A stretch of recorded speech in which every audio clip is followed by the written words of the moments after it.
이 세상을 어떻게 살아가느냐는 우리 자신을 어떻게 생각하냐에 따라서 많이 달려 있습니다.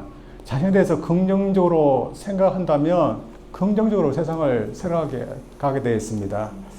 자신이 사랑받을 만하니까 세상도 그렇게 보면서 살아가는 겁니다.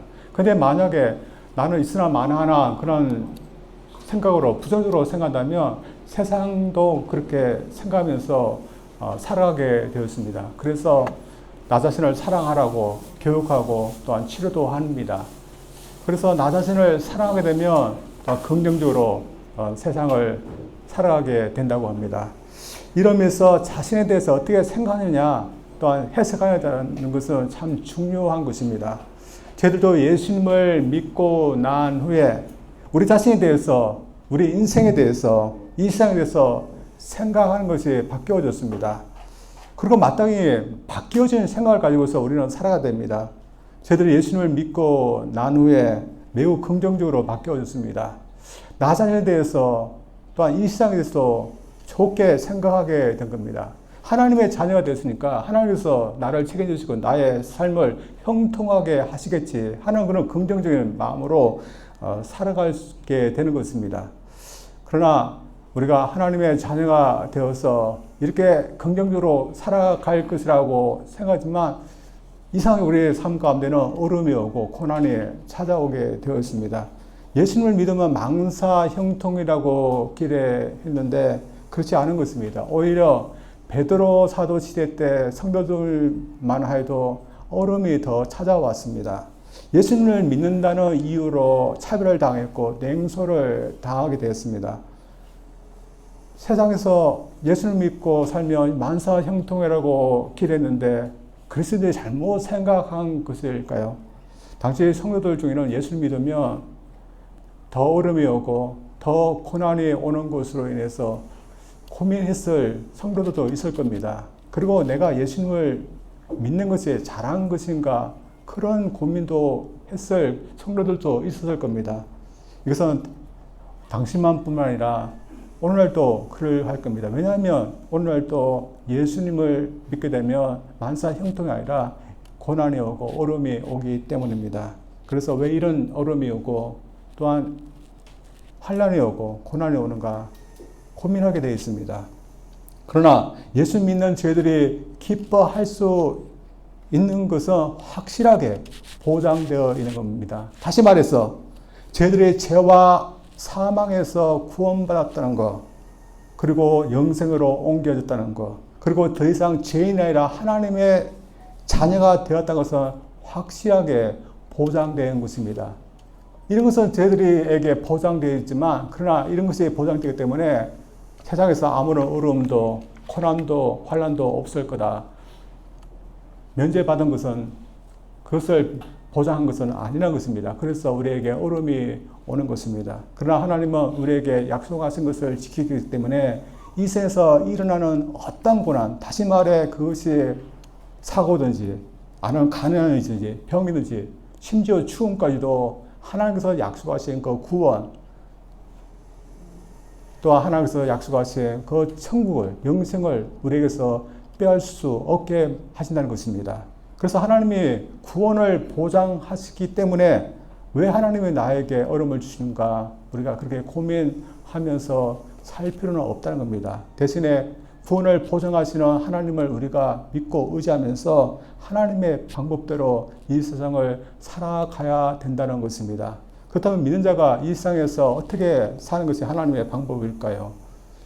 베드로는 오늘 본문 말씀을 통해서 두 가지를 말하고 있습니다. 한번 그것을 보기를 원합니다. 먼저는 그리스도인들이 세상에서 선한 일을 행하며 살아가는 것이 하나님의 방법이라는 겁니다.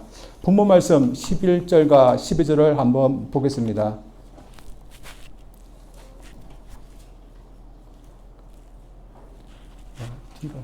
본문 말씀.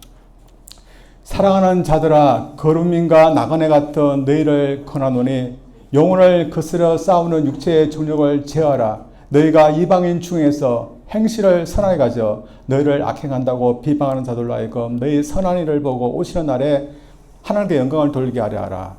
먼저 베드로는 그들을 사랑하는 자들이라고 부르고 있습니다.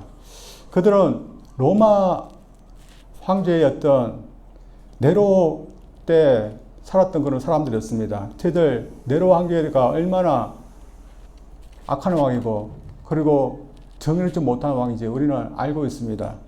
네로 황제가 참 처음에는 정치를 잘 하고 있는데 나중에 가서는 정신병같이 되어버렸습니다. 로마를 다시 재건한다고 하면서 화재를 일으키고 그 책임을 그리스도에게 전가해 버렸습니다. 그래서 그때 시대에 많은 그리스도인들이 심한 박해를 받게 되었습니다. 심한 박해를 받고 있었던 그리스도인들이 심한 박해 때문에 어떤 생각을 했을까요? 과연 하나님이 나를 사랑하시는 건가? 하나님께서 나를 돌보시는 건가? 그런 마음이 들었을 겁니다. 근데 이런 생각과 그 어려움에 빠져 있는 그리스도인들을 베드로 사도는 그들을 향해서 사랑하는 자들아 하면서 여전히 하나님께서 사랑하시는 자라고 하면서 위로하는 겁니다. 또한 그들을 부르는 말이 거루민과 나그네 같은 자들이라고 말합니다. 그들이 하나님께 속한 백성들이라는 것을 말합니다. 따라서 이 세상에서는 거루민이고 나그네 같이 살면서 세상의 가cep대로 살지 않고 있는 사람들이라는 것을 말하고 있습니다. 당시 이런 것으로 인해서 고난이 왔습니다. 당시 로마 사회는 다신교 사회였습니다. 그러나 국가가 종교에 대해서 강요하는 것들이었습니다. 어떤 것을 강요했을까요? 황제를 숭배를 해라. 그것을 강요했습니다. 각 지역마다 그래서 다른 여러 신들을 섬기는 그런 신들뿐만 아니라 황제를 숭배하기 위한 그런 신들도 많이 세워졌습니다. 그 신전에는 황제뿐만 아니라 여러 신들을 섬기기 위해서 제사를 드리고 있었습니다. 근데 그 제사가 매우 엄청난 것이었습니다. 신전마다 창개들이었습니다. 당시 사람들은 아무런 그립감 없이 그들의 간섭대로 이런 일을 행하고 있었습니다. 그러나 그리스도인들은 다시는 그렇게 할 수가 없었습니다. 그를 간섭 따라 황제를 숭배해야 할 수 없었고 여러 신들을 섬길 수 없었습니다. 예전에 했던 대로 그들은 신전에 참여할 수가 없었고 또한 그들이 즐겼던 종교 행사에 그들은 참여할 수 없었습니다. 베드로 사도가 말한 것처럼 그들은 자신의 영혼을 것으로 싸우는 청력을 제어하기 위해서 선한 행실을 행하면서 살았던 것이었습니다. 그러나 이방인들, 믿지 않은 당시 사람들은 이 행동을 통해서 어떻게 평가했을까요? 11절 말씀 보면 이방인들은, 믿지 않는 사람들은 이 선한 행위를 악한 행위라고 오히려 매도했다고 말합니다. 당시 그리스도인들을 매도한 그게 기록이 나와 있는데 특별히 성찬신과 관련해서 그리스도인들을 비방했다고 합니다. 우리 성찬신 할 때 주님의 몸을 상징하는 떡을 떼고 그리고 주님의 피를 상징하는 포도주잔을 나눕니다. 그런데 그것을 마시고 먹는 것을 보면서 사람의 살과 피를 먹는 그런 이상한 집단이다. 그렇게 매도하였답니다. 참 말도 안 되는 그런 비방이지만 이렇게 비방했답니다. 또 교회 안에서는 서로를 형제 자매라 하면서 서로 사랑합니다 하면서 저들 교회를 이루면서 서로 인사합니다. 그러나 이것을 이방인들은 어떻게 또 매도했을까요? 서로 모여서 형제 자매라 하면서 사랑한다니까 근친상간한다. 이렇게 매도했습니다.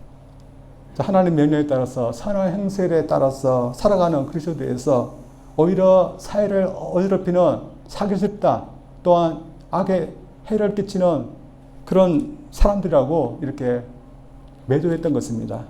베드로 사도는 이 모든 것을 알고서 당시 성도들에게 편지를 쓰고 있는데 이런 비방과 반대를 받으면서 믿음 생활을 하고 있는 성도들에게 어떻게 하라고 권하고 있을까요? 이 세상은 다 악하고 또 믿는 사람들 다 악하니까 믿지 않는 사람 다 악하니까 우리는 외곽이든지 광 내려가서 우리의 신앙 공동체를 세워서 우리끼리 살자 그렇게 했을까요? 그렇지 않았습니다.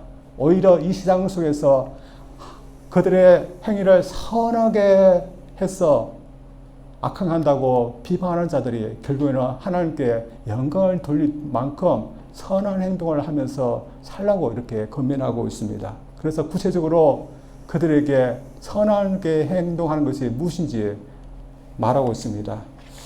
본문 말씀 13절과 14절까지입니다. 국가에 대한 얘기입니다. 한번 읽어보겠습니다. 인간의 모든 제도를 주를 위하여 순종하되 혹은 위에 있는 왕이나 혹은 그가 악행하는 자를 징벌하고 선행하는 자를 포상하기 위하여 보내 총독에게 하라. 그 선행으로 어리석은 사람들이 무식한 말을 막으시는 것이라. 당시 황제가 네로가 아닙니까? 그리고 네로가 황제가 보냈던 이 총독들이 어떤 사람들입니까? 황제 숭배를 강요하면서 박해했던 사람들입니다. 그래서 당시 그리스도인에게는 저항하고 반대하고 싶었던 그런 황제였고 그런 관리들이었습니다. 그러나 이 세상에 있는 나라들지만 하나님의 질서를 위해서 하나님께서 세웠던 것입니다. 지금 성도들은 이런 세상에서 살고 있습니다. 그러나 이 세상에서 살아가면서 해가 되는 그리스도의 그런 의무는 이 세상 나라를 무시하고 무너뜨리고 비방하는 것이 아니라 이 세상 나라에서 있는 그 권세자들의 권세를 인정하고 순복하면서 또한 시민으로서 살아가는 것이 의무라는 겁니다. 참 순복하는 것이 참 힘들었을 겁니다. 그러나 이것이 세상을 살면서 그리스도인들이 행해야 될 선한 행실이라는 겁니다. 오늘날 저희들에게 적용한다면 베드로사는 저희들에게 이 세상 어떻게 살아라고 권면하고 있는 걸까요? 오늘 살면서 저희들이 국가 때문에 그 문제로 인해서 저희들이 박해나 오름을 당하지 않고 오히려 작은 사회 구성원들 또한 단체들로 인해서 오름을 당하고 있을 겁니다. 여러분이 지금이라도 직장생활하고 있다면 여러분 일하고 있는 일터에서 어떻게 살라고 이렇게 권면하고 있는 것일까요? 또 믿지 아니하는 이웃과의 관계에서 이웃 사이에서 어떻게 하면서 살라고 말하는 것일까요? 믿지 않은 상관에 있는 그런 직장생활을 해야 되고 동료들이 있고 또 비방하는 그런 직장생활을 하고 있지만 그 속에서도 하나님의 자녀답게 선한 행실을 더하면서 살라는 겁니다. 또한 이웃 사이에서도 더 행실을 선하게 해서 살라는 것입니다. 이러면서 우리 그리스도는 어떻게 하면 살고 있을까요? 제가 어떤 글을 읽었는데 참 마음에 좋지 못했습니다. 왜냐하면 어떤 회사에 신우회 모임을 가진 그 글을 읽었습니다. 여러분 신우회가 뭔가 하면 회사에 다니는 사람들, 회사에 다니는 그런 믿는 사람들끼리 모여서 같이 예배도 드리고 성경 공부도 하고 기도회도 하고 교제도 하는 그런 크리스찬 모임을 신우회라고 합니다. 근데 그들이 같이 모여서 신우회 모임을 하는 것은 참 좋은 것이지만 어떤 말이 있는가 하면 신우회 모임을 하는 데는 그렇게 열정적으로 하는데 회사생활, 직장생활을 하는 것은 열정적으로 하지 않는다. 이런 말이 있게 되었습니다. 아마도 그만큼 열정적으로 회사생활을 하지 않았던 것 같습니다. 그래서 이런 글을 읽을 때마다 참 그리스도인으로서 마음이 편하지는 않습니다. 이러면서 저희들은 얼마만큼 선한 행실을 하면서 살아가고 있을까요?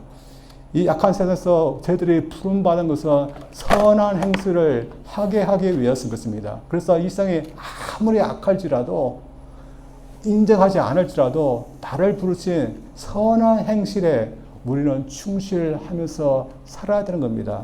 그래서 저희들이 이 세상에서 저희들 행동을 선하게 하면서 살리라 그렇게 다짐하면서 살 수 있는 저희들 되기를 원합니다. 참 그렇게 하다 보면 또한 폄하하는 사람들이 있습니다. 자신들과 맞지 않다고 또한 간섭에 맞지 않는다고 편하는 사람도 있습니다. 그러나 언젠가는 하나님 앞에 서면 그들도 크리스찬들의 그 선한 행동이 정말 선한 행동이었다 인정하게 될 것이기 때문에 저희들 어떤 비방을 듣더라도 하나님의 기준에 선한 행동, 행실 저희들이 하면서 살기를 원합니다. 그리고 무엇보다도 세상 사람들도 선한 행실이라고 생각하며 인정하는 것이 있습니다. 여러분 그 부분에서 우리는 인정을 받도록 해야 되는 것입니다. 그래서 악한 세상에서 선한 행실을 하는 것이 저희들이 부름받은 영역이고 그래서 그 부르심에 충실할 수 있는 저희들 되기를 주님으로 축원드립니다. 두 번째로 이 세상에서 그리스도의 살아가야 하는 방식은 고난을 감당하면서 살아가라는 겁니다. 이 세상에서 그리스도인들이 선한 행실을 살아가고 하는데 그렇게 하면 세상 사람들은 우리 그리스도인들을 다 인정하고 칭찬할까요? 종종 인정하고 칭찬하는 사람도 있지만 그렇지 않은 경우도 있습니다. 그렇다면 언제쯤 세상 사람들은 우리의 선한 행실을 보면서 변화되게 될까요? 전혀 변화되지 않는 그런 사람들도 있습니다. 만약에 변화되지 않는 그 사람들 중에 그리스도인들을 박해할 수 있는 사람들이라면 참 어려운 겁니다. 지금 저희들은 베드로 시대의 상황을 보면서 그들의 얘기에 되고 있기 때문에 그들의 상황인 것으로만 우리가 여길 수 있습니다. 근데 만약에 우리의 상황에 우리의 믿음 때문에 어떤 믿지 않는 자가 계속해서 괴롭히고 박해하고 반대한다면 참으로 어려울 겁니다. 베드로 시대 때 이런 성도들이 있었습니다. 바로 믿지 않는 주인들을 모시고 있는 종들이었습니다. 한번 그들에게 어떻게 하라는지 베드로가 하는 것을 한번 보겠습니다. 18절에서 20절까지입니다. 사한들아 번사에 투르함으로 주인들에게 순종하되 선하고 관용하는 자들에게만 아니라 또한 까다로운 자들에게도 그리하라. 부당하게 고난을 받아도 하나님을 생각함으로 슬픔을 참으면 이런 아름다우나 죄가 있어 매를 맞고 참으면 무슨 칭찬이 있시오. 그러나 선을 행함으로 고난을 받고 참으면 이는 하나님 앞에 아름다우니라. 자신의 주인을 믿지 아니하고 자신의 믿음을 박해하면서 한면다면 참 어려울 겁니다. 사실 오늘 본문에 나와 있는 이 상관이 바뀌어질 가능성은 거의 없는 것입니다. 그래서 아무런 잘못도 없는데 박해를 받고 있는 겁니다. 우리가 이런 박해, 이런 고난을 받는다면 저희들 어떠할까요? 사실 당시 시대나 오늘 시대나 사람들의 모습은 거의 변하지 않았습니다. 오늘날 국가적으로 박해하지 않는다 해서 오늘날 사람들이 더 예수님께 호의적으로 변한 것은 아닌 것입니다. 오히려 더 반대하고 있는 세상이 되었습니다. 저는 여기 와서 참 반대한다는 것을 제가 몸소 체험한 적이 있었습니다. 여기 왔을 때 같이 새벽 기도를 같이 했던 분들은 그 반대가 무엇인지 알 겁니다. 여기 와서 새벽 기도를 하자 해서 교회 건물도 없는데 새벽 기도를 하게 됐습니다. 그래서 공원에 나가서 새벽 기도를 하게 됐습니다. 좀 큰 공원이라 사람들의 방해를 받지 않는 그런 곳에서 한 1년 동안 새벽 기도를 했습니다. 근데 어느 날도 새벽 기도를 몇몇 집사람들 같이 하게 되는데 어떤 남자가 후드 모자를 눌러 쓰면서 그 예배 기퉁이에 이렇게 온 것입니다. 저는 보기에 어떤 사람이지 예배 같이 드리려고 왔나 했더니 그런 것이 아니었습니다. 예배 처음부터 마지막까지 방해를 하는 것이었습니다. 어떻게 말하면 어떤 음침하고 어떤 이상한 소리를 내면서 방해를 하는 것이었습니다. 제가 보니까 예배를 방해하려고 하는 사탄 그 주의자 같이 보였습니다. 근데 끝까지 방해하더니 예배가 끝나자 그냥 도망가 버렸습니다. 그래서 그때 참 예배를 사탄이 싫어하고 또한 사람들이 예배하는 것을 참 싫어하는구나, 반대하는구나, 그것을 처음으로 제가 듣게 됐습니다.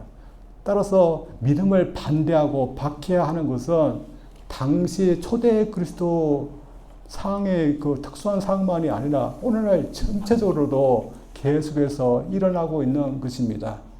따라서 믿음 생활을 하기 위해서는 반드시 반대가 있는 겁니다. 그래서 저희들이 예배를 하려고 하고 또한 예수님 잘 믿으려면 사탄은 우리는 공격하고 세상은 우리는 공격하게 되어 있습니다. 그리고 우리가 하나님의 부르심에 따라서 선한 행실을 못하도록 방해를 하고 있습니다. 그래서 나는 그런 공격도 없고 또한 유혹도 없었고 또한 방해도 없었다 하면 그것은 자랑할 것이 못 됩니다. 왜냐하면 아직 그런 반대, 그런 유혹을 받을 만큼 믿음 생활을 하지 못했다는 것입니다. 그러나 믿음 생활을 하다 보면 반드시 반대가 있고 고난이 있게 되어 있습니다. 또한 그 고난은 우리가 이해되지 못하는 그런 고난일 수 있습니다. 우리가 믿음 생활 잘하고 이제 열심을 내어서 교회로 나오고 열심히 주님 앞에 충성을 하려고 하면 주님께서 우리에게 복을 주셔야 되는데 이때 고난이 옵니다. 여러분 이해됩니까? 이제 신학교를 나오고 목사님으로서 열심히 하나님 앞에 헌신했는데 하나님께서 고난을 주어서 못하게 합니다. 그 고난이 오는 겁니다. 그러나 우리가 이런 고난을 당할 때 왜 이렇게 고난을 주시나 불평하시는 것이 아니라 주님을 믿고 따르기 위해서 이런 고난이 온다는 것을 저들은 알아야 됩니다. 오늘 본문에 나오는 종도 그렇습니다. 믿지 않는 주인이지만 선하게 행실을 베풀었습니다. 그러면 칭찬과 인정이 있어야 되는데 오히려 박해가 있었고 반대가 있었습니다. 믿음을 산다는 것이 이런 것입니다. 반대가 있고 고난이 있는 겁니다. 이럴 때 베드로 사도는 어떻게 권고하고 있습니까? 믿지 않는 주인을 주목하라고 그렇게 하지는 않습니다. 혹시 그가 변할 수 있으니까 주목해라 그렇게 하지 않습니다. 대신 하나님을 생각하라 그렇게 권고하고 있습니다. 저희들에게 적용한다면 저희들을 위해서 고난받으신 주님을 저희들이 고난받을 때 주목하라는 것입니다. 사실 저희들이 우리를 위해서 고난받으신 주님을 위해서 저희들도 고난받는 때가 있습니다. 우리가 주님을 위해서 고난받을 때 주님께서 나를 위해서 고난을 받았다는 그것이 눈물이 날 정도로 실감이 날 정도로 내가 받는 그 고난에 대해서 아파하는 그런 때가 있을 때가 분명히 있습니다. 그리고 저희들이 고난받을 때 주님을 생각해야 될 이유가 있습니다. 그것은 주님만이 나의 고난을 해결해 줄 수 있기 때문입니다. 우리가 생전에 있든지 아니면 주님 앞에 설 때해야 되지 모르지만 중요한 것은 주님만이 우리의 고난을 해결할 수 있다는 것입니다. 따라서 저희들이 받는 고난은 참 의미가 있는 것입니다. 따라서 주님을 믿기 때문에 그 때문에 오는 고난이라면 여러분 피하지 말고 우리가 고난을 받는 그런 삶을 살아야 될 줄 믿습니다. 오늘날 많은 그리스도인들이 이런 고난을 받지 않으려고 합니다. 그러나 그런 고난이 있지만 주님 위해서 고난을 받는 그리스도인들이 참 복된 성도인 줄 믿습니다.